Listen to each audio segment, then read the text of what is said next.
जयतल सद्गुरु प्रभु महाराज को जय। गुरुर्ब्रह्मा गुरुर्विष्णु गुरुर्देवो महेश्वर गुरु साक्षात् परब्रह्म तस्मै श्री गुरवे नमः। श्री दक्षिणामूर्ति समारंभां श्री शिवराम दीक्षित मध्यमां श्री बुरहानार्य पर्यंतं वंदे श्री सत्ययाख्य गुरु परंपरा। जयतल सद्गुरु प्रभु महाराज को जय।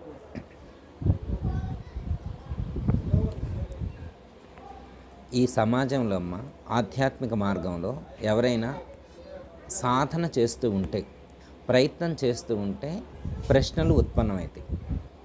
అర్థమైంది? ప్రశ్నలు ఉత్పన్నమవుతున్నాయి అంటే వాళ్ళు సరైన మార్గంలోనే సాధన చేస్తున్నట్టు గుర్తు. అర్థమైంది? కొంతమందికి ప్రశ్నలే రావు అంటే వాళ్ళు సాధన ఎంతవరకు చేస్తున్నారు అనేది వాళ్ళకి తెలియాలి. అది వాళ్ళకి తెలియాలి, వాళ్ళ గురువు గారికి తెలియాలి. అర్థమైందమ్మా? మనకు ఒక ప్రశ్న ఉదయించింది అంటే మనం సాధన చేస్తున్నామని అర్థం. అర్థమైందమ్మా? నాకేంటి ఇట్లా అవుతుంది, ఏంటి ఇట్లా వస్తుంది ఏంటి అని అంటే మనం సాధన చేస్తున్నాం కాబట్టి మనకి వస్తున్నాయి అన్నమాట. అర్థమైందమ్మా? ఇప్పుడు మనం ఒక ఫంక్షన్కి వెళ్ళాము అనుకోమ్మా, లేకపోతే చుట్టాలింటికి వెళ్ళాం, వాళ్ళు 2-3 రకాలు పెట్టారు, తిన్న తర్వాత ఎట్లా ఉన్నాయా అని అన్నారు అనుకోమ్మా, అది తింటే తెలుస్తుంది. ఎలా మనసు పెట్టి తింటే తెలుస్తుంది. మనసు పెట్టి తింటే తెలుస్తుంది. మనసు పెట్టి తినేదానికి ఒక విధంగా ఉంటుంది, మనసు పెట్టకుండా తినేదానికి ఒకటి ఉంటుంది. ఇష్టమైనప్పుడు ఒక విధంగా ఉంటుంది, ఇష్టం లేనప్పుడు ఇంకో విధంగా మనం రిజల్ట్ చెప్తాం. రిజల్ట్ చెప్పేది ఏంటంటే ఇష్టమైనప్పుడు ఒక విధంగా చెబుతాం, ఇష్టం లేనప్పుడు ఒక విధంగా చెప్తాం అన్నమాట. అలాగే మనం సాధన చేస్తున్నప్పుడు కూడా ఒక ఎక్స్పీరియన్స్ అనేటువంటిది, ఒక అనుభవం అనేటువంటిది ఖచ్చితంగా వచ్చి తీరుద్ది. అర్థమైందమ్మా? మీరు మంత్రానుష్ఠానం చేసినా కానీ, ధ్యానం చేసినా కానీ, పూజ చేసినా కానీ, ఏది చేసినా కానీ ఒక అనుభవం అనేటువంటిది ఖచ్చితంగా కలిగి తీరుతుంది. మనసుకి ఆ ఫీలింగ్ కలుగుద్ది.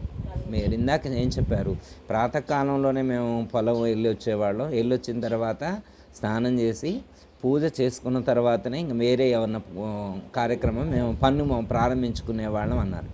అలా మీరు కంటిన్యూస్గా 1 సంవత్సరం పాటు చేశారనుకోమ్మా, మీకు ఒక ఎక్స్పీరియన్స్ అంటూ రాదా? వస్తుంది కదా. అది అంటే మనం ఒక పని చేస్తూ ఉన్నప్పుడు ఒక ఎక్స్పీరియన్స్ అనేటువంటిది మనకు వస్తుంది అనమాట. మీరు గురువుగారి దగ్గర ఉపదేశం తీసుకున్నారు కమ్మ, ఉపదేశం తీసుకున్న తర్వాత కొన్ని సంవత్సరాలు సాధన చేశారు కదా. ఇప్పుడు మీరు ఉపదేశం తీసుకోకముందు ఎలా ఉన్నారు, ఉపదేశం తీసుకున్నాక ఎలా ఉన్నారంటే మీరు ఆ తేడా చెప్తారు. మీకు ఆ తేడా తెలుస్తుందన్నమాట. ఇప్పుడు ఒక ఆయనకి షుగర్ వచ్చిందమ్మా, షుగర్ వచ్చిన తర్వాత కొన్ని డాక్టర్ గారు ప్రికాషన్స్ చెప్పారు, ట్యాబ్లెట్లు ఇచ్చారు. అప్పుడు ఏం చెబుతారు, నాకు షుగర్ రాకముందు ఇలా ఉన్నా, షుగర్ వచ్చాక ఇలా ఉన్నానని చెప్తారు కదా. అంటే షుగర్ రాకముందు ఇలా, షుగర్ వచ్చాక ఇలా. అలాగే సాధన చేయకముందు ఇలా ఉన్నా, సాధన చేశాక ఇలా ఉన్నా అనేటువంటిది ఖచ్చితంగా ఎక్స్పీరియన్స్ అనేటువంటిది వచ్చి తీరుతుంది ఎవరికైనా కానీ. అందులో ఏమాత్రం కూడా సందేహం లేదు. ఓకే, అదే ఇప్పుడు మా ఆయనను ఇదైనాక తట్టుకోలేని పరిస్థితిలో ఈ సాధన చేసిన తర్వాత నాకు ఆ బాధనే అనిపిస్తలేదు. అదే ఈ మార్గంలో లేకపోతే అమ్మా ఇంకా ఆ ధ్యాసలోనే ఉంటారు. ఇప్పుడు ఈ మార్గంలో ఉన్నారు కాబట్టి ఈ జ్ఞానం మీకు కొంత అవగాహన కలిగింది కాబట్టి ఆ ప్రాబ్లంని మీరు తట్టుకోగలుగుతున్నారు. లేకపోతే అదే ధ్యాసలో ఇంకా ప్రాబ్లం అక్కడే ఎక్కువ ఉండేది. అర్థమైందమ్మా? మీరు ఈ మార్గంలోకి రావటం వలన అంతే అమ్మ, ఈ మార్గంలోకి రావటం వల్లనే మీరు దాన్ని ఓవర్టేక్ చేయగలిగారు, లేకపోతే చేయగలిగేటువంటి వారు కాదు. అది డిఫరెంట్గా ఉండేది, అప్పటికిప్పుడు చాలా డిఫరెంట్గా ఉండేది. ఓకే, అయితే ఇప్పుడు ఏంటంటే మనం ఈ మార్గంలో సాధన చేస్తూ ఉంటే మనకు కలిగేటువంటి ఆ ఎక్స్పీరియన్సెస్ ఏవైతే ఉన్నాయో వాటిని ఒకసారి రివ్యూ చేసుకున్నప్పుడు ఎప్పుడైనా బంగారం ఉందనుకో, మనమంతా మనం చూసి దాని నాణ్యతను చెప్పడం కాదు, దాని నాణ్యతను చెక్ చేసే వాళ్ళు ఉంటారు. వాళ్ళ దగ్గరకు వెళ్ళి చెక్ చేయాలన్నమాట. వాళ్ళ దగ్గర అది ఉంటుంది అన్నమాట, దాన్ని చెక్ చేసేటువంటిది లిక్విడ్, కెమికల్ లిక్విడ్ ఉంటుంది. వాళ్ళు దాంట్లో ముంచి తీస్తారు. దాంట్లో ముంచి తీసినప్పుడు కరగకుండా ఉంటే అది బంగారం, నికార్స్ అయినటువంటి బంగారం, 24 క్యారెట్ బంగారం అని మనం తెలుస్తుంది అన్నమాట. అవునా కదా? అట్లనే మనం కూడా దీంట్లో నిష్ణాతులైనటువంటి అనుభవజ్ఞులైనటువంటి మహాత్ములు చాలామంది లోకంలో ఉన్నారు. వాళ్ళ సమక్షంలోకి వెళ్ళి మనల్ని పరీక్ష చేసినప్పుడు వాళ్ళ దగ్గరికి వెళ్ళి గురువుగారు మమ్మల్ని ఒకసారి టెస్ట్ చేయండి, మేము ఎంతవరకు మేలిమి బంగారం మీరు తేల్చి చెప్పండి అని చెబితే వాళ్ళు చెప్తారు. బంగారాన్ని గోల్డ్ స్మిత్ ఎలా టెస్ట్ చేసి చెప్తారో మనకు కూడా మన గురువులు ఉన్నారు. మన గురువులు ఉన్నారు మనకి ఆధ్యాత్మిక మార్గంలో సాధన చేసి జీరో స్థాయి నుంచి ఉన్నతమైనటువంటి స్థాయి వరకు, అర్థమైందమ్మా? మంత్ర అనుష్ఠానం నుంచి పరిపూర్ణ స్థాయి వరకు కూడా ఉన్నటువంటి అనేకమైనటువంటి ఈ మార్గంలో ఉండేటువంటి వాళ్ళు సాధన చేసి వాళ్ళు పొందే అనుభవాలన్నింటినీ గుర్తించి చెప్పగలిగినటువంటి నిష్ణాతులైనటువంటి సమగ్ర జ్ఞాన సంపన్నులు మన యొక్క సాంప్రదాయంలో ఉన్నారు. వాళ్ళలో ఏ ఒక్క మహాత్ముడి దగ్గరికి వెళ్ళినా కానీ మనం ఏంటి అనేటువంటిది వాళ్ళు తేల్చి చెప్తారు. ఓకే, అయితే ఇప్పుడు మనం 2-3 విషయాలను గుర్తు చేసుకునేటువంటి ప్రయత్నం చేద్దాం. నా పాయింట్ ఆఫ్ వ్యూలో నేను 2-3 చెప్తా, మీరు గుర్తించే ప్రయత్నం చేయండి. ఓకే, ఇప్పుడు మనకి ఆధ్యాత్మిక మార్గంలో అసలు దైవంతో పని ఏంటి? ఫస్ట్ ప్రశ్న అర్థమైందా? ఇప్పుడు మన జీవితం మనమే జీవిస్తున్నాం, అర్థమైందమ్మా? ఇప్పుడు మనం మన ఫుడ్ మనమే వండుకొని తింటున్నాం, మన డబ్బులు మనమే సంపాదించుకొని తింటున్నాం, మన పిల్లల చదువు వాళ్ళే చదువుకుంటున్నారు, అవునా? పిల్లలు చదువు ఏ గురువుగారు అట్లా కాదండి, మా కులదైవం ఉన్నాడు, మా ఇష్టదైవం ఉన్నాడు, మా పిల్లల పరీక్ష రాయాలంటే వాళ్ళు ఇంట్లోనే పడుకుంటారు, మా దేవుడు వెళ్ళి పరీక్ష రాసి వస్తున్నాడని ఎప్పుడైనా చెప్తే నమ్ముతారు ఎవరైనా? మా కులదైవం ఉన్నాడండి చాలా పవర్ఫుల్ అండి, మా ఇష్టదైవం పవర్ఫుల్ అని చెప్తే నమ్ముతారా సమాజం? నమ్మరు. ఎందుకంటే ఏ దేవుడైనా కానీ మన పిల్లగాడికి పరీక్ష రాయడు, మన పిల్లవాడే పరీక్ష రాయాలి. మన పరీక్ష మనమే రాయాలా, మన పని మనమే చేసుకోవాలా, మన డబ్బులు మనమే సంపాదించుకోవాలా, మన కోసం మనమే వండుకొని మనమే తినాలి, మనమే డైజెస్ట్ చేసుకోవాలి, మనమే ఆరోగ్యాన్ని కాపాడుకోవాలి. ఇవన్నీ మనమే చేయాలి కదా, ఇవన్నీ మనమే చేసుకుంటున్నాం కదా, ఇవన్నీ మనమే చేసుకుంటుంటే ఇక దేవుడితో పని ఏంటని సమాజం ప్రశ్నిస్తుంది. అర్థమైంది? మనం అంటే ఆధ్యాత్మిక మార్గంలో ఉన్నాం కాబట్టి అసలు మనం ఆ వైపు ఆలోచించం. మనకి ఎట్లా ఉంటుందంటే అంతా భగవంతుడే చూసుకుంటాడు, అంతా గురువుగారికే అర్పించాము, గురువుగారే చూసుకుంటారనేటువంటి ఒక నమ్మకం మీద మనం ఉన్నాం. కానీ సమాజంలో వాళ్ళు ఎలా ఉన్నారు? దాన్ని ఒప్పుకోరన్నమాట. గురువుగారు యాడ చూసుకుంటుండు, ఆ దేవుడు యాడ చూసుకుంటుండు, పరమాత్మ యాడ చూసుకుంటుండు, నువ్వే చూసుకుంటున్నావు కదా, మొత్తం నువ్వే చేసుకుంటున్నావు కదా, ఆయన పరమాత్మ యొక్క పాత్ర ఏముంది ఇందులో అని చెప్పి వాళ్ళు క్రాస్ చెక్ చేస్తున్నారు, ప్రశ్న వేస్తున్నారు. దానికి మనం రివ్యూ చేసినప్పుడు, ఆధ్యాత్మిక మార్గంలో విచారణ చేసినప్పుడు కొన్ని సత్యాలు మనకి బోధపడతాయి. అంటే మొత్తం మనమే చేయట్లేదు, పరమాత్మ చేస్తేనే, పరమాత్మ యొక్క అనుగ్రహం లేకపోతే, పరమాత్మ యొక్క శక్తి మనలో ప్రసరితం కాకపోతే ఏమి కించిత్ కూడా శివునాజ్ఞ లేనిదే చీమైన గుడ్డదు. తేన తృణాగ్రమపి నచలతి అన్నారు. తేన తృణాగ్రమపి నచలతి అంటే పరమాత్మ యొక్క స్పర్శ లేకుండా, పరమాత్మ యొక్క అనుగ్రహం లేకుండా గడ్డిపూచ కూడా కదలదన్నారు. గడ్డిపూచ కదలటానికి కూడా పరమాత్మ శక్తి కావాలంటే, ఒక చీమ కదలటానికి కూడా పరమాత్మ శక్తి కావాలంటే, ఒక దోమ ఎగరటానికి కూడా పరమాత్మ శక్తి కావాలంటే, ఇంత శరీరం ఒక 70 కేజీలు 60 కేజీలు ఉన్నటువంటి శరీరం దానంతట అదే నడుస్తుందా? నడవదు. ఇంకొక ఎగ్జాంపుల్ ఒకటి చెప్తా. సపోజ్ ఉదాహరణకి మీరు ఒక 10 బాల్స్ తీసుకొచ్చారు, 10 బాల్స్ తీసుకొచ్చారు. బాల్స్ ఒక్కోటి కేజీ ఉంది. మీరు డాబా పైకి ఎక్కారు. మీరేం చేశారంటే ఈ బాల్స్ అన్నీ కింద పడకుండా గాలిలోనే ఉండుగాక అని చెప్పి ఆ 10 బాల్స్ని కిందకి వదిలారు. అవి కింద పడితే గాలిలో ఉంటాయా? ఎందుకని తెలీదు. అవి ఎందుకు కింద పడుతున్నాయో తెలియదు, కానీ పైనుంచి ఇసిరేస్తే మాత్రం కింద పడతాయి. మీరు ఏమని చెప్పారు? కింద పడొద్దు అన్నారు. బారు మీరే కొన్నారు దాన్ని. ఒక్కోటి 60 రూపాయలు పెట్టి బాల్ కొన్నారు, 10 బాల్స్ తీసుకొచ్చారు. మీరు ఆగు అంటే ఆగట్లేదు, అంటే ఒక శూన్యంలో, ఈ యొక్క ఆకాశంలో 10 బాల్స్ వేసి అవి ఆగండి, మీరు ఎటు కదలొద్దంటే ఆగట్లేదు. అవునా? ఆగట్లేదు. అంటే మీరు ఎప్పుడు ఆగుతాయంటే మీరు దారాలు కడితే ఆగుతాయి, మీరు దారాలు కడితే ఆగుతాయి తప్ప వేస్తే ఉండవు. ఓకే, అంటే ఇది మనకు అర్థమైంది. ఇప్పుడు ఒక భూమి ఉందనుకోమ్మా, ఒక భూమి ఎంత బరువు ఉంటుంది మనం క్యాలిక్యులేట్ చేయలేం. భూమి కంటే మరి సూర్యుడు చాలా పెద్ద అని చెప్తారు. మరి సూర్యుడు ఎంత బరువు ఉంటాడు? చంద్రుడు ఎంత బరువు ఉంటాడు? కుజుడు. మనకి నవగ్రహాలు చెప్తారు కదా, చంద్రుడని, కుజుడని, అలాగే బుధుడని, గురుడని, శుక్రుడని, శని అని, రాహు అని, కేతు అని 9 గ్రహాలు చెప్తున్నారు కదా.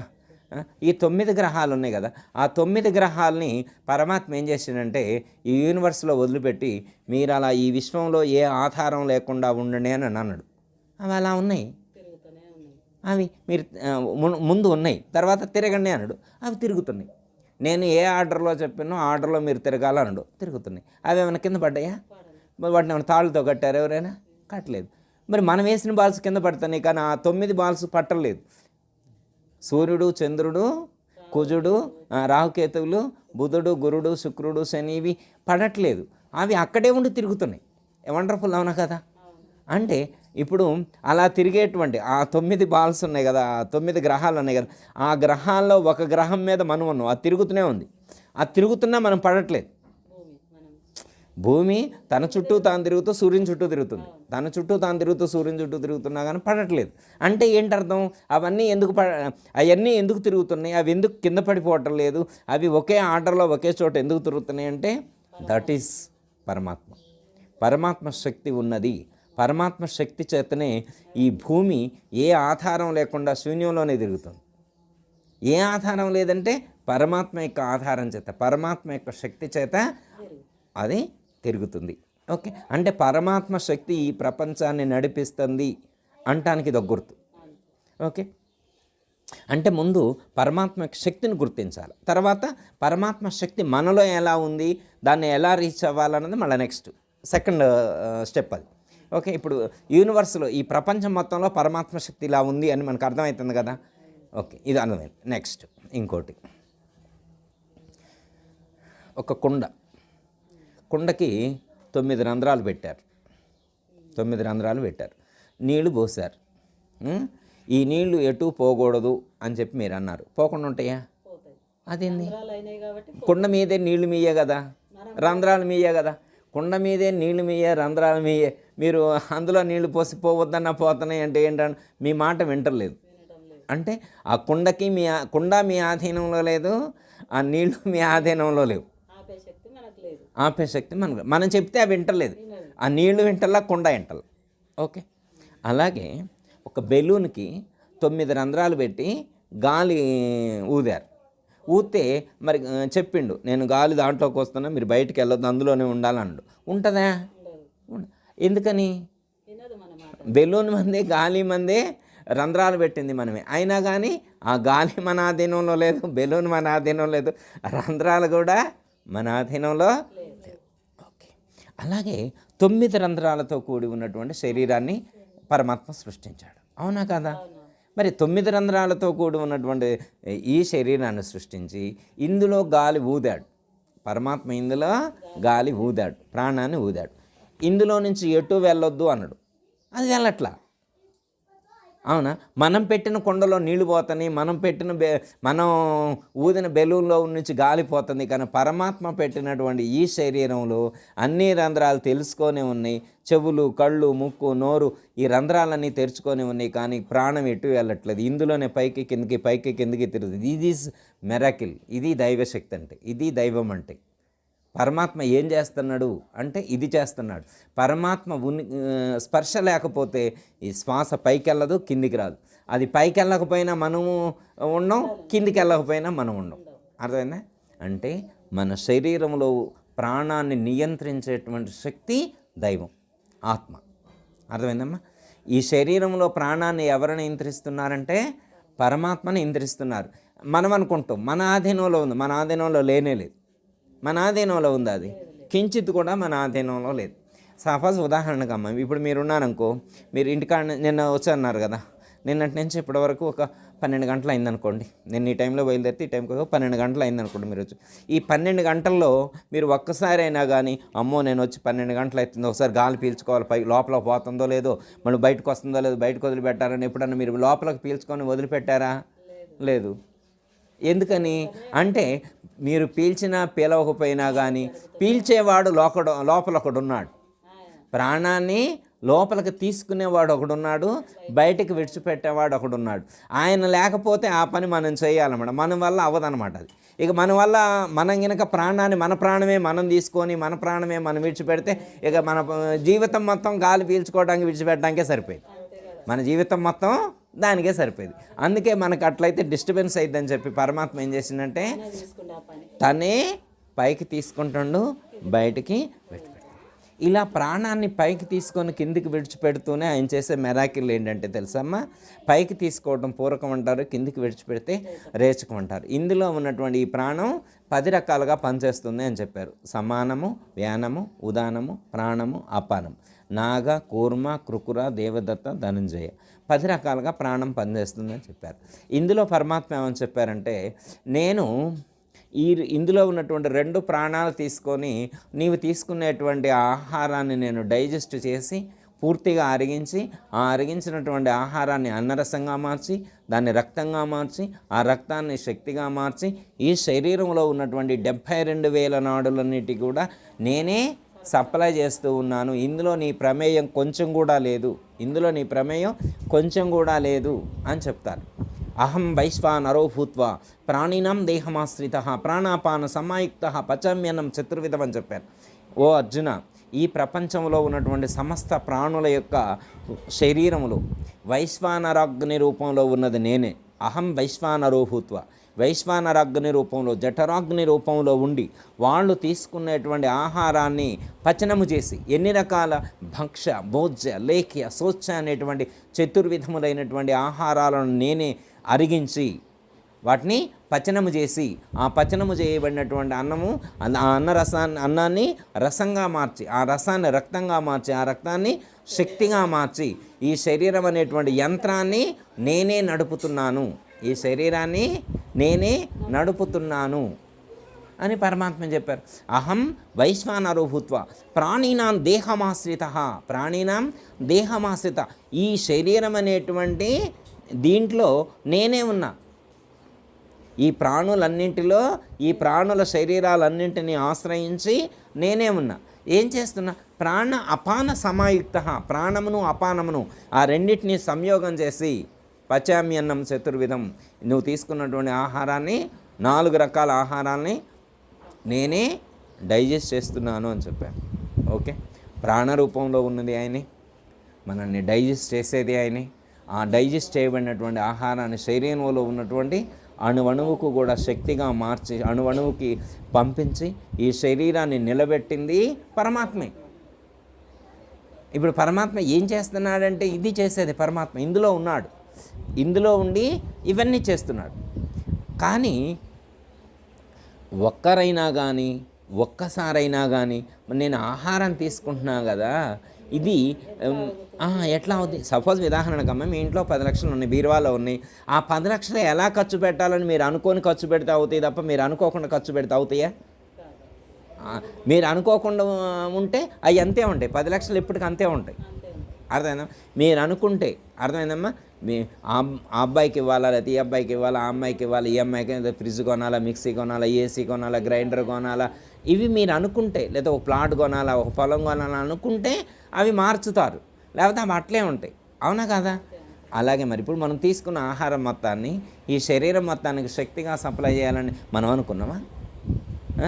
నేను ఇవాళ 4 లడ్డూలు తిన్నా, లేకపోతే 4 మామిడి పండ్లు తిన్నా, 5 అరటి పండ్లు తిన్నా, అవి శక్తిగా మారాలా, ఈ శరీరం అనే యంత్రం నడవాలని మనం ప్లాన్ చేస్తున్నాం. అరటిపండు కనబడి తినడు, మామిడి పండు కనబడి తినడు, లోపలేసింది అంతే. అది ఏమవుతుందో ఆలోచించేవాడు ఎవరు? అది శక్తిగా ఎలా సప్లై అవుతుందో అనే గుర్తించేవాళ్ళు ఎవరు? అందుకే మీరు దైవానికి నైవేద్యాలు సమర్పించేప్పుడు ఓం సమానాయ స్వాహ, ఓం వ్యానాయ స్వాహ, ఓం ప్రాణాయ స్వాహ, ఓం ఉదానాయ స్వాహ, ఓం అపానాయ స్వాహ అంటారా? దైవీ మంత్రం చదువుతారు. శాల్యాన్నం షడ్ర సోపేతం పంచభక్షాది సంయుతం నైవేద్యం దేవదద్వాజ సమ్మిశ్రం ప్రతిగృహ్యతాం శ్రీమద్గురునకు మహానైవేద్యం సమర్పయామి అని మంత్రం చదువుతాం. మరి ఇది సమర్పించితే ఓకే, సరిపోయింది కదా.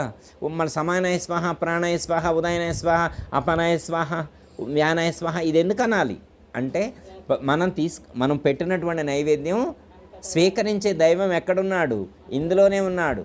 మనం పెట్టిన నైవేద్యాన్ని స్వీకరించి తినే దేవుడు ఇందులోనే ఉన్నాడు. తినే దేవుడు ఈ శరీరంలో ఉన్నాడు. అక్కడ విగ్రహ రూపంలో కానీ ఫోటో రూపంలో కానీ ఉన్న విశ్వవ్యాప్తమైనటువంటి చైతన్యం చూస్తాడు మాత్రమే కానీ స్వీకరించడు. చూడటం వరకు అక్కడ చూపులు అక్కడ మేపులు ఇక్కడ అంటారు కమ్మా. అర్థమైందా?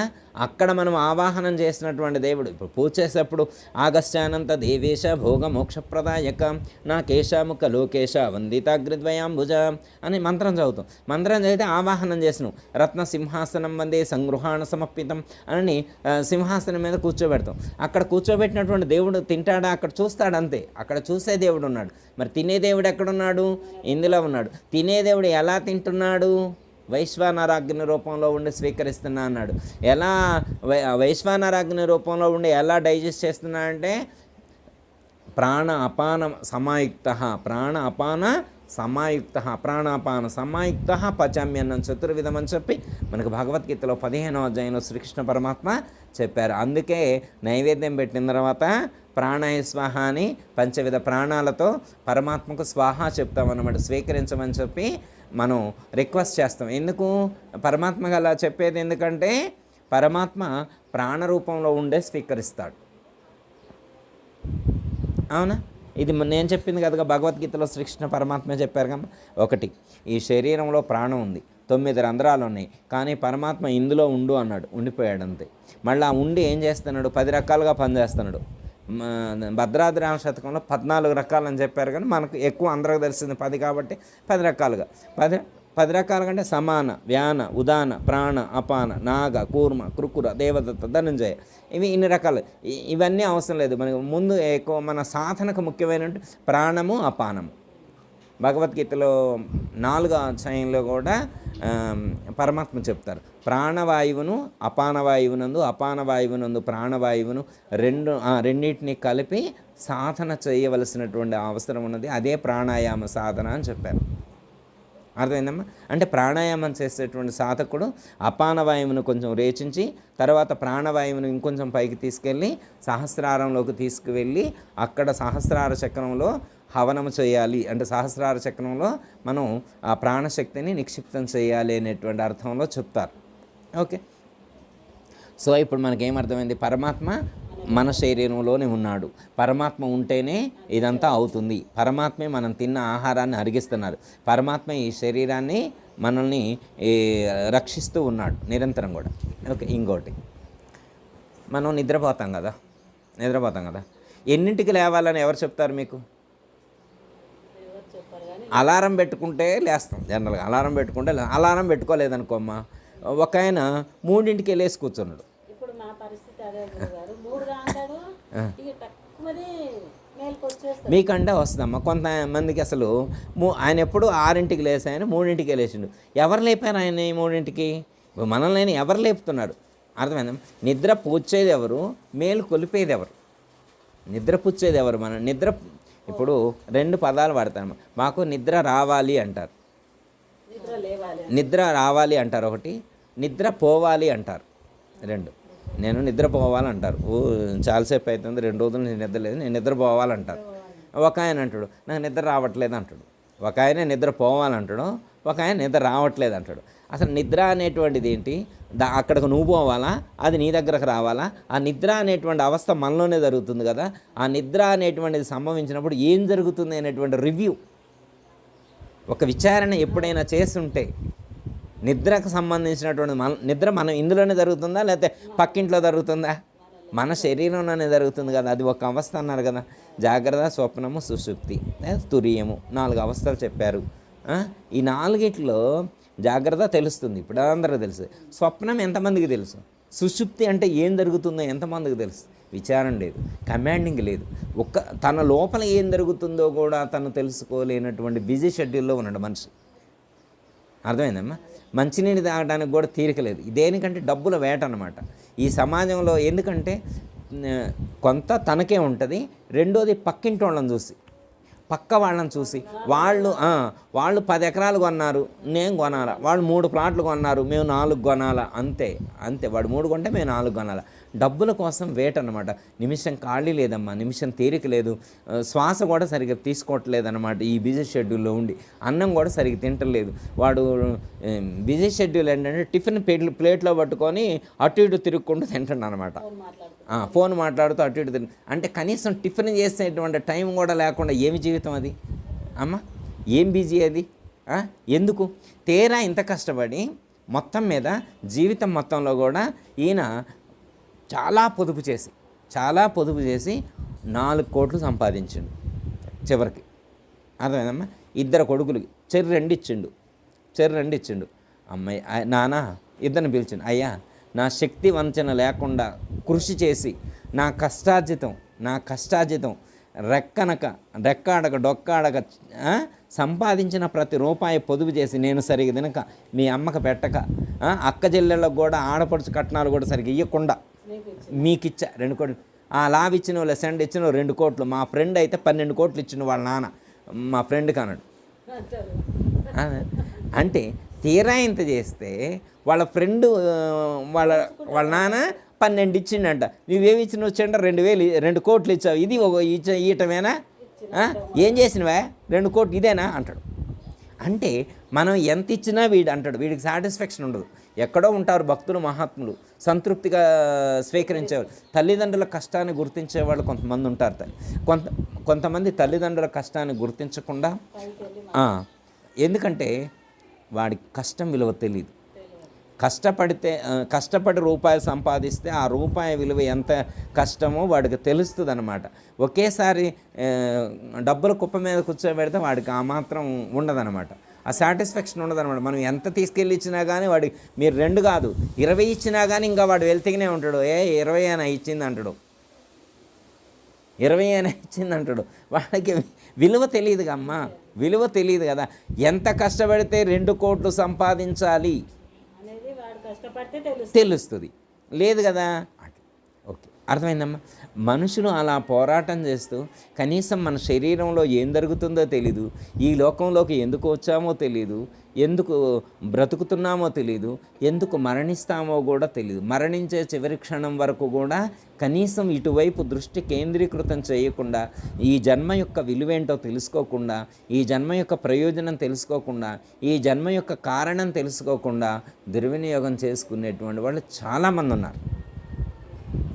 మన అదృష్టం ఏంటంటే మనకు ఇంత చిన్న వయసులోనే మంచి గురువు లభించి ఒక ఆధ్యాత్మిక మార్గంలో అడుగులు వేసేటువంటి అవకాశం మనకు కల్పించారంటే ముందు గురుదేవులకి సాష్టాంగ నమస్కారం చేయాలి, కృతజ్ఞతలు తెలపాలి, థ్యాంక్స్ చెప్పాలి గురువుగారు. గురుదేవ, మీ యొక్క అనుగ్రహం ప్రసరితం చేసి నా జీవితాన్ని ఒక మలుపు తిప్పారు. ఉపదేశం తీసుకోవడం అంటే ఏంటమ్మా? మన జీవితాన్ని ఒక మలుపు తిప్పటం. అర్థమైందమ్మా. గుంపులో గోవిందం లాగా కొట్టుకుపోతూ ఉన్నటువంటి ఈ సమాజంలో నుంచి దైవం వైపు అడుగులు వేసేటువంటి ఒక అవకాశం కల్పించారు, ఒక మలుపు తిప్పారు. అందుకోసం వారికి మన జీవితాంతం రుణపడి ఉంటాం. గురువు యొక్క రుణం తీర్చుకోలేమన్నారు. ఈ ప్రపంచంలో ప్రతి ఒక్కళ్ళు 3 రకాల బాకీలు ఉంటారంటాడు. నేను ఎవరికి బాకీ లేనంటాడు. 3 రకాల బాకీలు చెప్పారు. ఇది ఎవరికి? అందరికీ, యూనివర్స్ మొత్తంలో, ఈ ప్రపంచం మొత్తంలో ఉండే వాళ్ళందరికీ 3 రకాల బాకీలు ఉంటాయి. 1 తల్లిదండ్రుల రుణం, మాతాపితల యొక్క రుణం తీర్చాల్సిందే. వాడు కోటీశ్వరుడైనా అంతే, బేకారైన దేవుడైనా కానీ తల్లిదండ్రుల రుణం తీర్చాలి 1.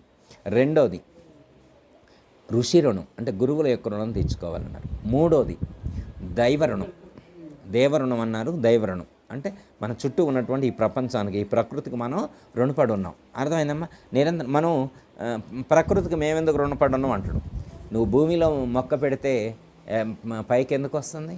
భూమికి రుణపడి ఉన్నాం. అర్థమైందమ్మా. అట్లే భూమికే కాదమ్మా, మన చుట్టూ ఉన్నటువంటి ప్రకృతి, నీళ్లు లేదా గాలి, ఇవన్నీ ఎలా మనం సొంతం తయారు చేసుకున్నామా?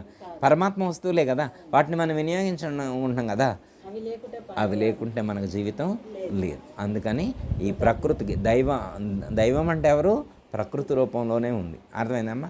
ఈ ప్రకృతికి మనం రుణపడి ఉన్నాం. ఈ దేవతలకు మనం, ఈ ప్రకృతిని నడిపించేటువంటి దేవతలకు మనం రుణపడి ఉన్నాం. దాన్ని దేవ రుణం అన్నారు. మాతాపితలు గురువు యొక్క రుణం. గురువు యొక్క రుణానికి అసలు ఇంత అంత అని చెప్పలేదమ్మా. అర్థమైందా? ఈ ప్రపంచంలో ఎవరి రుణమైనా తీర్చగలమేమో కానీ గురువు యొక్క రుణం మనం తీర్చలేమన్నారు. ఎందుకంటే అమ్మా, తల్లిదండ్రులు జన్మనిచ్చారు, వారికి రుణపడను. కానీ ఆ తల్లిదండ్రులు ఇచ్చినటువంటి ఆ జన్మకు సార్థకత చేకూర్చేటువంటి వాడు గురువు. అర్థమైందమ్మా. ఇప్పుడు ఏంటంటే అమ్మా, తల్లిదండ్రులు ఇచ్చిన శరీరంతో ఆ గురువు చెప్పినటువంటి పద్ధతిలో జీవించితే ఆ గురువు యొక్క రుణం తీరింది. మనం గురువుకి ఏమిస్తే రుణం తీరుద్దంటే గురువు డబ్బులు కోరుకోవట్లేదమ్మా, మన నుంచి వేరే భౌతికమైనటువంటి పదార్థాలు కానీ వస్తువులు కానీ కోరుకోవట్లే. గురువు ఏం కోరుకుంటున్నారు మన నుండి అంటే వారు చెప్పినటువంటి జ్ఞానాన్ని ఆచరిస్తే చాలన్నారు. రెండోది, వారు చెప్పినటువంటి జ్ఞానాన్ని వారు ఆచరించడమే కాకుండా వారి చుట్టూ ఉండేటువంటి వాళ్ళకి నలుగురికి తెలియజేయమన్నారు. గురువు రుణం ఎలా తీరుతుందంటే ముందు వాళ్ళు ఆచరించాలి, రెండోది తన చుట్టూ ఉండేటువంటి వాళ్ళకి తెలియజేయాలి. అంటే గురువు యొక్క గొప్పతనాన్ని, గురువు యొక్క వ్యాప్తి చేయాలి, వారి యొక్క వాక్యాన్ని, వారి యొక్క జ్ఞానాన్ని నలుగురికి అందచేయాలన్నమాట. ఎప్పుడు అందుద్దంటే మనం డెడికేషన్ తోటి, మనం అంకిత భావంతో వారు చెప్పినట్టుగా విని ఆచరించినప్పుడు మనలో మార్పు వస్తుంది. మనలో మార్పు చూసి మన చుట్టూ ఉన్నటువంటి వాళ్ళందరిలో మార్పు వస్తుంది. అర్థమైందమ్మా? మన ప్రవర్తన బాగుందనుకోమ్మా, మన చుట్టూ ఉండేటువంటి వాడుకు గుర్తిస్తారు మనల్ని. అర్థమైందమ్మా? ఇప్పుడు ఒక ఆవిడ పర్ఫెక్ట్గా మాట్లాడదనమాట. అర్థమైందమ్మా? గయ్యాళి గంపనుకోమ్మా. అసలు ఆవిడ వస్తుంటే ఊర్లో వాళ్ళే భయపడతారు, మగోళ్ళు కూడా భయపడతారు. సర్పంచ్ అయినా కానీ ఆవిడ వస్తుందంటే ఆవిడ పక్క నుంచి పోతారు అనమాట. ఆమెకి ఎందుకు వెళ్ళాలి అనేటువంటి పరిస్థితిలో ఉంటుంది. ఆవిడ గురువుగారి దగ్గర వెళ్ళి మంత్రం తీసుకుందంట.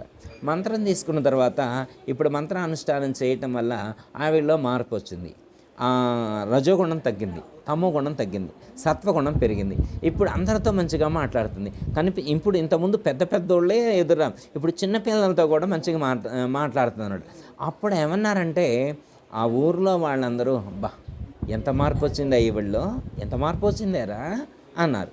మరి ఈవిడ ఎలా మారింది అని మళ్ళీ అడుగుతారు. ఉత్తగా అనుకోరు అమ్మా, ఎలా మారింది సో పలానా వింజమూరులో గురువుగారు ఉన్నారంట, ఆ వింజమూరులో ఉండేటువంటి గురువుగారి దగ్గరికి వెళ్ళి, లేదా వైరాలో గురువుగారు ఉన్నారంట, లేదా జీడిమెట్లో గురువుగారు ఉన్నారంట, లేకపోతే ఇంకో చోట గురువుగారు ఉన్నారంట, పలానా సో ఆ గురువుగారి దగ్గరికి వెళ్ళిన తర్వాత ఆ గురువుగారు ఏదో మంత్రం చెప్పిండంట, ఆ మంత్రం అనుష్ఠానం చేయటం వల్ల మారిపోయిందంట.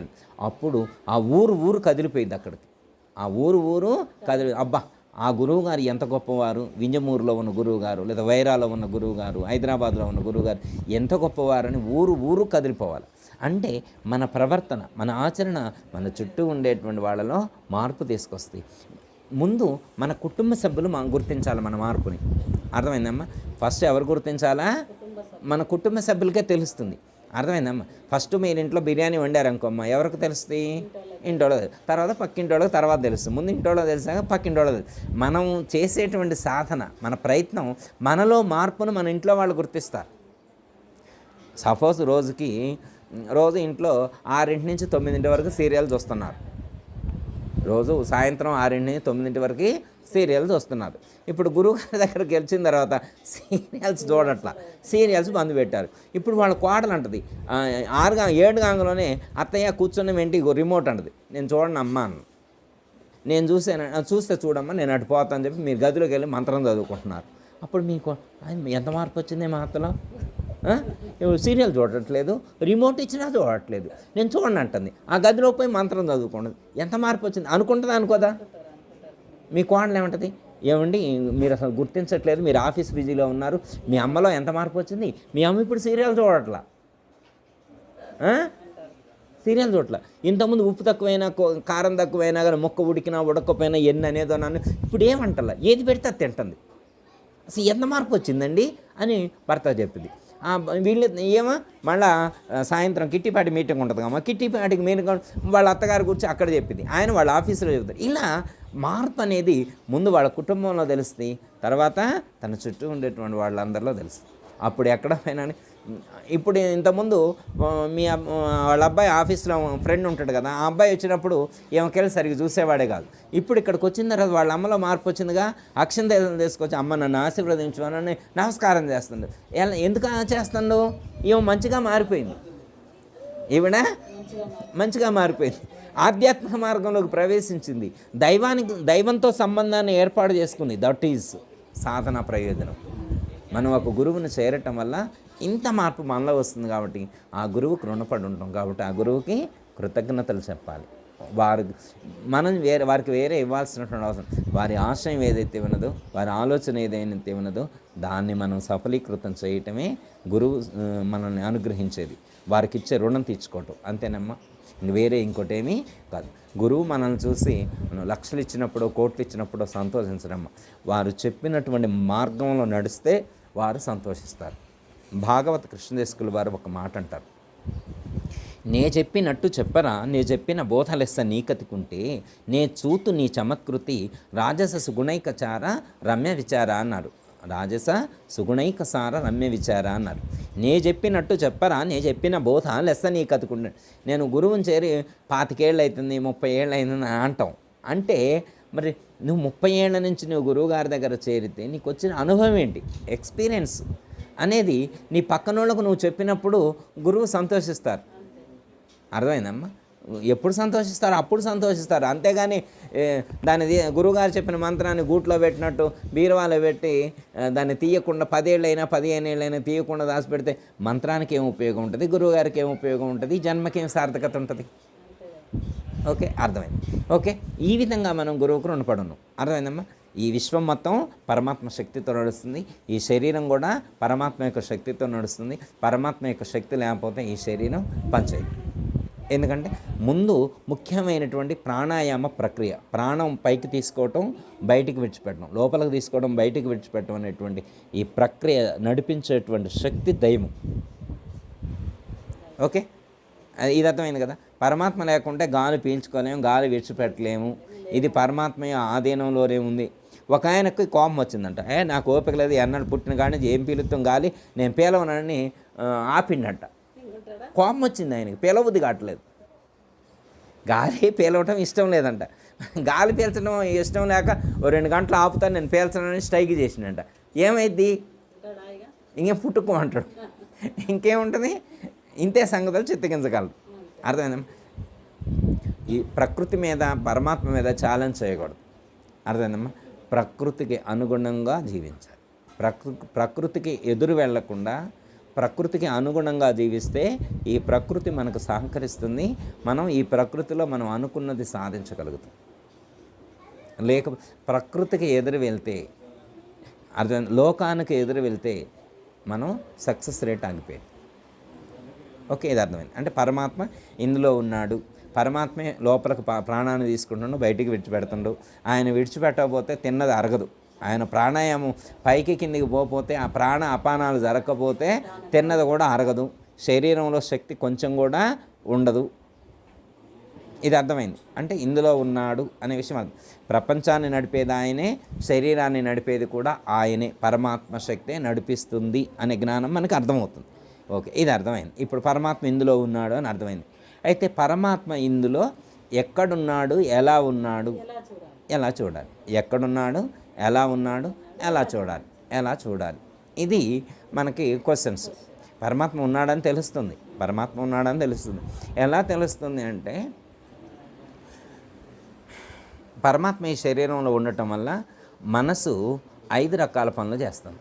1 శబ్దాలను వినటం, 2 స్పర్శలు ఎరగటం, 3 రూపాలను చూడటం, 4 రుచి ఎరగటం, 5 వాసన ఎరగటం. శబ్ద, స్పర్శ, రూప, రస, గంధ అనేటువంటి ఈ 5 పనులు జరుగుతున్నాయి. ఈ 5 పనులు యూనివర్స్లో ఎవరికైనా జరుగుతాయి. ఈ 5 పనులు ఎవరికైనా జరుగుతాయి. అర్థమైందమ్మా? ఈ 5 జరుగుతాయి. యూనివర్స్లో ఉన్న సమస్త ప్రాణులకి ఈ 5 జరుగుతుంటాయి. ఇంకా మానవుడికి ఉన్నటువంటి అత్యంత ముఖ్యమైనటువంటి విశేషం, మిగతా ప్రాణులకు లేనిది మానవుడికి మాత్రమే ఉన్నది అంటే వాక్శక్తి. ఈ ప్రపంచంలో మాట్లాడే శక్తి ఏ ప్రాణికి లేదు, ఒక్క మానవుడికి మాత్రమే మాట్లాడే శక్తి ఉంది. అర్థమైంది? మాట్లాడే శక్తి పరమాత్మ మనకి ఇవ్వలేదనుకోమ్మా, మీకు వినే శక్తి ఇచ్చారు కానీ మాట్లాడే శక్తి నాకు లేకపోతే ఇప్పుడు మీరు అడిగిన దానికి నేను ఎలా చెప్పగలుగుతా? నేను ఎన్ని సైకిల్ చేస్తే మాత్రం మీకు అర్థమవుద్ది? అర్థమైందమ్మా? వాక్ శక్తి ఏదైతే ఉన్నదో అది అత్యంత ప్రధానమైనటువంటిది. అది పరమాత్మ మనకు ఇచ్చారు. ఈ వాక్కు అనేటువంటిది ప్రాణంతోనే ఉత్పన్నమవుతుంది. వాక్కు అనేటువంటిది ఎలా ఉత్పన్నమవుతుంది? ప్రాణంతోటే ఉత్పన్నమవుతుంది. మనం మాట్లాడేదానికి ప్రతి అక్షరానికి కూడా ప్రాణం ఖర్చు అవుతుంది. మనం పీల్చేటువంటి ప్రాణశక్తి ఏదైతే ఉన్నదో మనం మాట్లాడే అక్షరాలకి ఆ శక్తి ఖర్చు అవుతుంది. మీరు ఎంత ఎక్కువ మాట్లాడితే అంత మీ ప్రాణశక్తి ఖర్చు అవుతుంటుంది. అర్థమైందమ్మా? ఎక్కువ మాట్లాడే వాళ్ళకి, ఎక్కువసేపు మాట్లాడేటువంటి వాళ్ళకి ప్రాణశక్తి లెవెల్స్ తగ్గిపోతాయి. కోపంగా మాట్లాడితే ఇంకొంచెం ఎక్కువ ఖర్చు అవుతుంది. కోపంగా మాట్లాడితే ఇంకా ఎక్కువ ఖర్చు అవుతుంది. అర్థమైందమ్మా? అందుకేనంటే ఆధ్యాత్మిక మార్గంలో ప్రయాణం చేసేటువంటి సాధకులు కానీ యోగులు కానీ తక్కువ మాట్లాడతారు, ఎక్కువ ఆచరిస్తారు. వాళ్ళు ఏం చేస్తారు, ముందు ఎక్కువగా వింటారు. ఫస్ట్ స్టెప్ ఏంటంటే ఎక్కువగా వింటారు, ఎక్కువగా ఆచరిస్తారు, చాలా తక్కువగా మాట్లాడతారు. నోటికి చాలా తక్కువ పని చెబుతారు, తినే విషయంలో కూడా తక్కువ చెప్తారు పని. అర్థమైందమ్మా? తినే విషయంలో కూడా నోటికి తక్కువ పని చెబుతారు, తక్కువగా తింటారు, తక్కువగా మాట్లాడతారు. అలా తక్కువగా తిని తక్కువగా మాట్లాడేవాళ్ళు తొందరగా రీచ్ అవుతారు లక్ష్యానికి. అర్థమైందమ్మా? లక్ష్యానికి రీచ్ కావాలంటే అంటే తక్కువ టైంలో రీచ్ కావాలి అంటే తక్కువగా మాట్లాడాలా, తక్కువగా తినాలి, ఎక్కువగా ఆచరణ కలిగి ఉండాలి. ఎక్కువగా వినాలి, ఆచరించింది మననం చేసుకొని, శ్రవణము మననము నిధిధ్యాసనం అన్నారు. వినాలి, మననం చేసుకోవాలి, ఆ మననం చేసుకొని ఆ విషయాన్ని గుర్తెరిగి అక్కడే ధ్యాస పెట్టి అటువైపే మన ఆచరణ కొనసాగించాలి. దాని ప్రకారంగా నడుచుకోవాలి. అప్పుడు ఈ జన్మకు వచ్చినటువంటి ఆ సార్థకత అనేటువంటిది చేకూరుతుంది. ఓకే, ఇది అయితే దైవాన్ని చేరటానికి ఇప్పుడు దైవం అంటే ఎవరు అని ప్రశ్న వేశారు. ముందు దైవం అంటే ఇప్పుడు లోపల ఉన్నాడు అన్నం, బయట ఉన్నాడు అన్నం, ఇట్లా ఉన్నాడు అట్లా ఉన్నాడు అని చెప్పినాం కదా. మరి దైవం అంటే ఇంతకీ ఎట్లుంటాడు అని ముందు అసలు ఫస్ట్ క్లారిటీ రావాలి. దైవానికి సంబంధించిన క్లారిటీ ఒకటి వచ్చిన తర్వాత ఇప్పుడు ఎలా చూడాలా, ఎలా రీచ్ అవ్వాలి అనేటువంటిది సెకండరీ మనం అనుకోవచ్చు. ఓకే, ఇప్పుడు దేవుడు ఎలా ఉంటాడు అని మీరు ఏమన్నా ప్రశ్నించాడు అనుకోండి, కొంతమంది రాముడుని చూపిస్తారు, కొంతమంది శ్రీకృష్ణ పరమాత్మను చూపిస్తారు, కొంతమంది శ్రీరామచంద్రమూర్తిని చూపిస్తే కొంతమంది శ్రీకృష్ణ పరమాత్మను చూపిస్తారు, కొంతమంది ఆంజనేయ స్వామిని చూపిస్తారు, కొంతమంది దుర్గాదేవిని చూపిస్తారు, కొంతమంది సరస్వతీదేవిని చూపిస్తారు, కొంతమంది లక్ష్మీదేవిని చూపిస్తారు, కొంతమంది వెంకటేశ్వర స్వామిని చూపిస్తారు, కొంతమంది నరసింహస్వామిని చూపిస్తారు. ఇలా రకరకాలుగా దైవానికి సంబంధించి మీరు ప్రశ్నిస్తే దేవుడు అంటే వీరు అని చూపిస్తారు. దేవుడు అంటే వీరండి, దేవుడు అంటే వెంకటేశ్వర స్వామి అండి, దేవుడు అంటే శ్రీరామచంద్రమూర్తి అండి, దేవుడు అంటే శ్రీకృష్ణ పరమాత్మ అండి, అలా చెప్తారు. ఓకే, ఇప్పుడు మనకు రివ్యూ చేసుకోవాలన్నమాట. ఓకే, దేవుడు అంటే వీరని చెప్పారు, దేవుడు అంటే వీరని చెప్పారు. మనం నమ్ముతాం. ఏం చేస్తాం? దేవుడు అంటే శ్రీకృష్ణ పరమాత్మ అంటే ఏం చేస్తామంటే ఒక ఫోటో కొనుక్కొచ్చుకుంటాం, లేదా ఒక విగ్రహం కొనుక్కొచ్చి పూజా మందిరంలో పెడతాం. ఇక పూజ చేస్తుంటాం. దేవుడు ఎక్కడున్నాడంటే ఈ ఫోటోలో ఉన్నాడు, లేకపోతే ఈ విగ్రహంలో ఉన్నాడు, ఈ పూజా మందిరంలో ఉన్నాడు అని ఒక థాట్ కలిగింది. ఇప్పుడు అదే కదా స్టార్టింగ్లో ఎవరైనా అన్వేషణ ప్రారంభించేది అట్లే కదా. ఇప్పుడు ఒక రూపాన్ని పెట్టుకున్నారు, ఆ రూపానికి సంబంధించిన ఒక నామాన్ని చదువుతుంటాడు. ఇప్పుడు సపోజ్ శ్రీకృష్ణ పరమాత్మను పెట్టారనుకోమ్మ, శ్రీకృష్ణ పరమాత్మను పెడితే శ్రీకృష్ణ పరమాత్మకు సంబంధించినటువంటి ఓం నమో భగవతే వాసుదేవాయ, లేకపోతే శ్రీకృష్ణ పరమాత్మకు సంబంధించినటువంటి నామం ఇలా చదువుతారు. అదే శ్రీరామచంద్రమూర్తి విగ్రహం పెట్టారనుకో, ఫోటో పెట్టారనుకో, శ్రీరామ రామ రామేతి రమే రామే మనోరమే సహస్రనామ తత్తుల్యం రామనామ వరణ, ఈ మంత్రం చదువుతుంటారు. మీరు ఇక కొన్ని రోజులు ఆ మంత్రం చదివిన తర్వాత మీ దేవుడు ఎవరు అంటే రాముడేనండి మా దేవుడు, శ్రీరాముడే మా దేవుడు అంటాడు. ఇంకొక ఆయన అడిగితే శ్రీకృష్ణ పరమాత్మేనండి మా దేవుడు అంటాడు. ఎప్పుడైనా చూసినవా అంటే చూశాండి అంటాడు. శ్రీరాముడిని ఎప్పుడైనా చూసినవా అంటే చూసే అంటాడు. ఎట్లుంటాడంటే ఫోటో తీసుకొచ్చి చూపిస్తూ, చూపిస్తున్నాం. మరి దేవుడు ఆ రూపంలో ఉన్నాడా? కానీ మనకు ఫస్ట్లో అలాగనే తెలిసింది. దేవుడు అంటే రాముడి రూపంలోనే ఉంటాడు అనుకున్నాం, లేదా కృష్ణుడి రూపంలోనే ఉంటాడు అనుకున్నాం, వెంకటేశ్వర స్వామి రూపంలోనే ఉన్నాను. ఓకే, అయితే మరి వెంకటేశ్వర స్వామి రూపంలో ఉన్నాను, వెంకటేశ్వర స్వామి ఫోటో పెట్టినాం. ఇప్పుడు వెంకటేశ్వర స్వామి ఈ ఫోటోలో ఉంటాడా, తిరుపతిలో ఉంటాడా? మరి ఇక్కడే ఉంటే ఇక్కడికి రావాలి కదా భక్తులందరూ. మరి తిరుపతి ఎందుకు వెళ్తున్నారని డౌట్ మనకి రావాలి. ఎప్పుడైనా ఇప్పుడు దేవుడు ఇక్కడ ఉన్నాడని మనం వెంకటేశ్వర స్వామి ఫోటో పెట్టినాం, అర్థమైందమ్మా. దేవుడు ఎక్కడ ఉన్నాడంటే మా పూజా మందిరంలో ఉన్నాడండి, కొత్తగా ఇల్లు కట్టినామంటే చూడండి అని చెప్పి పూజా మందిరంలో ఉన్నటువంటి వెంకటేశ్వర స్వామి విగ్రహాన్ని చూపెట్టారు, ఫోటో చూపెడితే మీ మనవడే అడిగిండు, ఈ సంవత్సరం మనం తిరుపతి పోయి రావాలన్నాం సెలవులకి, దసరా సెలవులకి తిరుపతి పోవాలని బుక్ చేసుకున్నారు. ఎండాకాలం సెలవులు తిరుపతి మనవడు అడిగిండు, ఏ నాయనమ్మా తిరుపతి ఎందుకు పోవాలి, వెంకటేశ్వర స్వామి ఏడే ఉన్నాడుగా అన్నాడు. ఇప్పుడు మనకి డౌట్, మరి ఇప్పుడు వెంకటేశ్వర స్వామి మన ఇంట్లో ఉంటే మన తిరుపతి ఎందుకు పోవాలా అని, తిరుపతిలో ఉండే వెంకటేశ్వర స్వామి వేరే, మన ఇంట్లో ఉండే వెంకటేశ్వర స్వామి వేరా అని డౌట్ మనకి రావాలి కదా. వచ్చినప్పుడు అది నిజమే కదా, మరి వెంకటేశ్వర స్వామి ఇక్కడ ఉంటే మరి అక్కడికి ఎందుకు వెళ్ళాలి, మనకే డౌట్. ఇది మనం పెట్టిన విగ్రహం, వెంకటేశ్వర స్వామికి సంబంధించిన నమూనా కదా, మరి ఇందులో ఉండడా అని డౌట్ వచ్చిందనుకో, మరి వస్తాడో రాడు, ఉంటాడో ఉండడు.